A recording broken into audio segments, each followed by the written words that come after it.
We're back out on the bass buggy, and today we're talking 3 key baits you need to land those springtime bass. Stay with us, it's going to be a good one.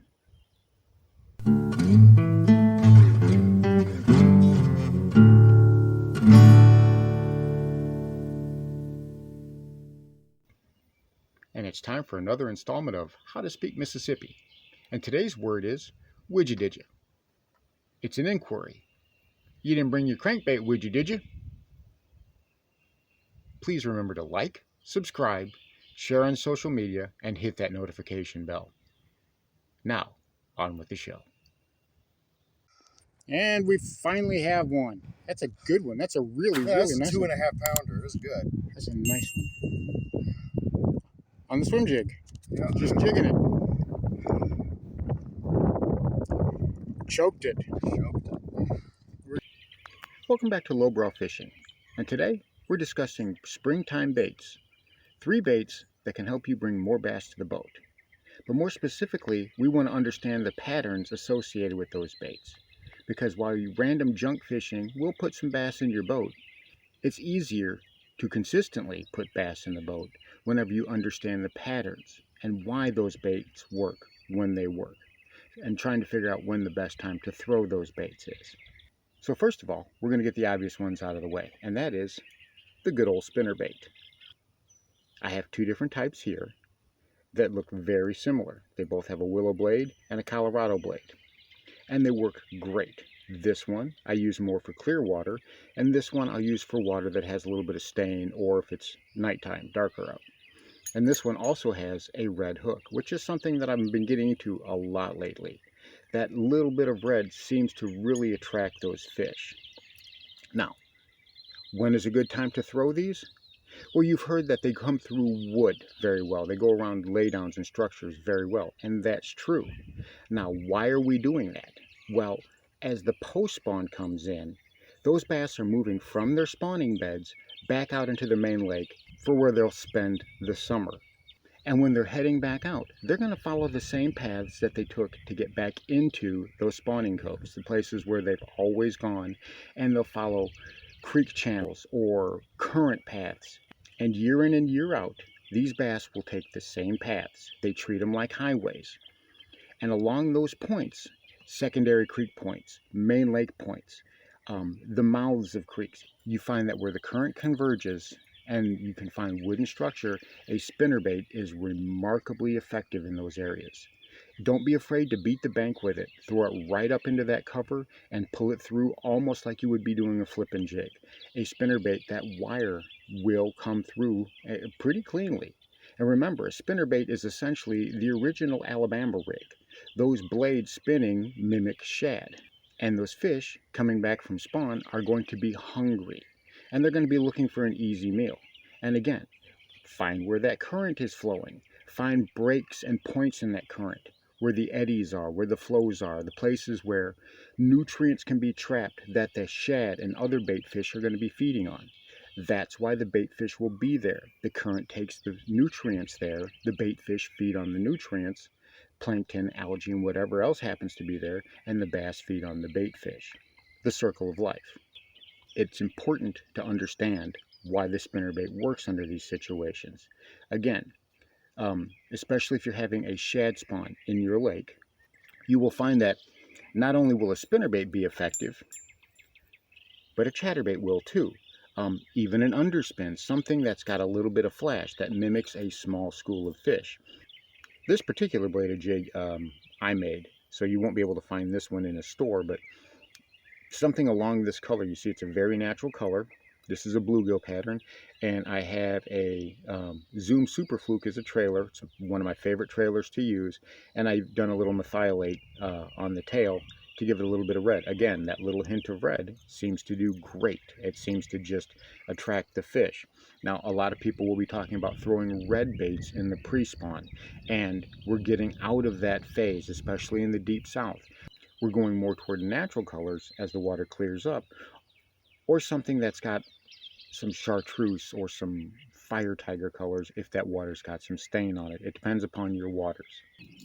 Now, the next bait that I like to throw is when I can find those fish are a little bit more active and a little bit more aggressive, and that is the good old lipless crankbait. I have two different brands here. I've got the Strike King Red Eye Shad in the sexy shad color. Whenever I'm fishing along currents, this thing has been money for me.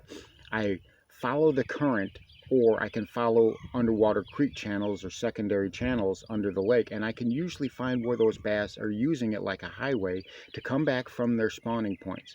And then I throw this little guy when I see them being active or the water temperature's up, and I usually do pretty good. Another one that I throw is this Sixth Sense Quake 70. Where you say, well, hey man, I thought we were all about saving money on this channel. These were on sale when I got them. They were 33% off, so I paid a lot less for these when I bought these. So if I get a chance to see a higher name brand on sale, you better believe I'm going to snag it, because this actually has an extremely tight vibration. It's something different, and it seems to really irritate and aggravate the fish. This threadfin shad pattern that's on this particular bait works extremely well in the waters around here, because that's the type of shad that we have. We don't have the gizzard shad necessarily as much as we have these threadfin shad, and they tend to be a bit smaller. Now, a great way to work either of these is, like I said, whenever the water is warmer, those fish are active, they're following those currents, and they're actively feeding on bait fish as they're moving from their spawning beds back out into the main lake where they're going to spend the summer months. A good way is just chuck and wind. Burn it for a few cranks, 4 or 5 cranks, and then let it sit, let it fall. Now, the red eye shad excels at that because of the way that it falls. It flutters very nicely on the way back down. It really does a great job of imitating a stunned shad or a stunned bait fish, and it'll flutter down very nicely, very realistically. This one, it does a good job, but another way that I like to fish this one is almost like I'm stroking a jig, where I'll let it go down and then I'll pop it back up, give it a few cranks, let it go back down, pop it back up, give it a few cranks. And if you happen to be on a school of fish, they will tear this up, especially if you use that pattern.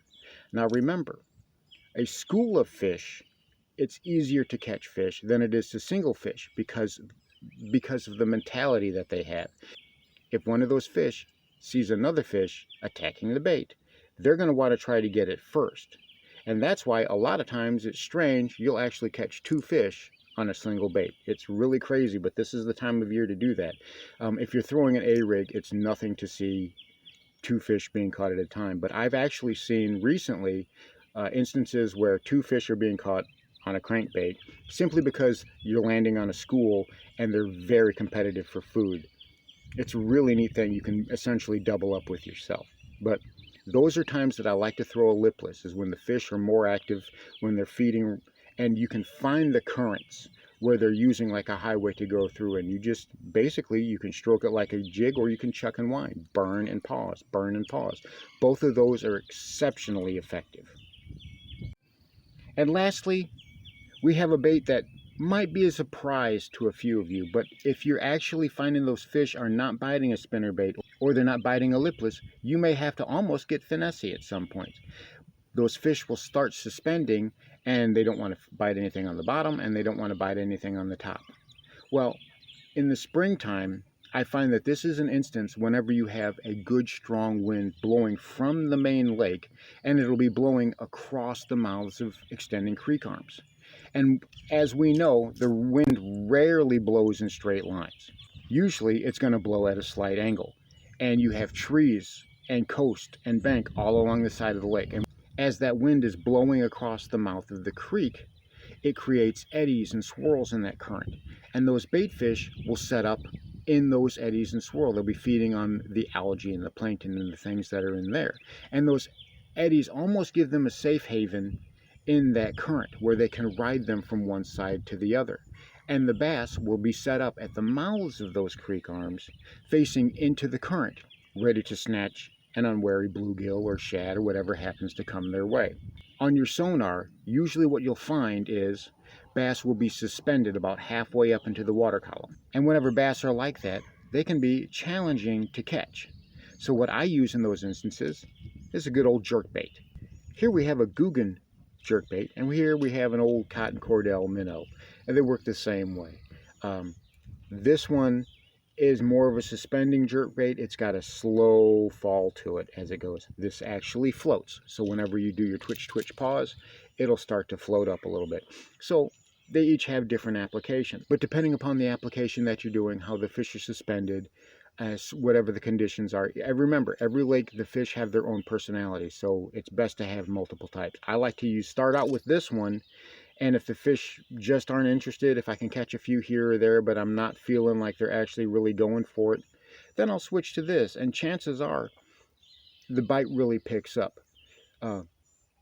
But this is a great way to target those suspending fish that are sitting at the mouths of creek arms as the current is coming crossways with those eddies and those swirls. Bass are essentially lazy. They want the easiest meal possible without having to work for it. So they'll be suspending in that water as that current comes flowing by, and they'll just be nipping at whatever comes by. And these can do a really good amount of work for you in that instance, in that situation. So there you have it. There's 3 types of baits that you can use during the spring to help you bring more fish to the boat. And hopefully you got a little understanding of why they work the way they work and when to throw one over the other. Again, junk fishing is fine. A lot of people just start picking lures and chucking them into the water and catching fish. And then whenever they find one that works, they keep using that one.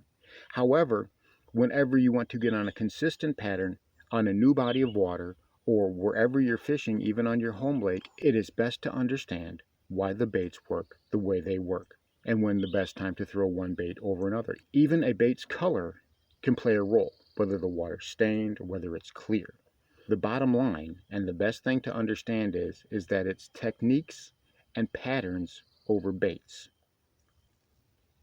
If you understand patterns, then anything else after that becomes much easier.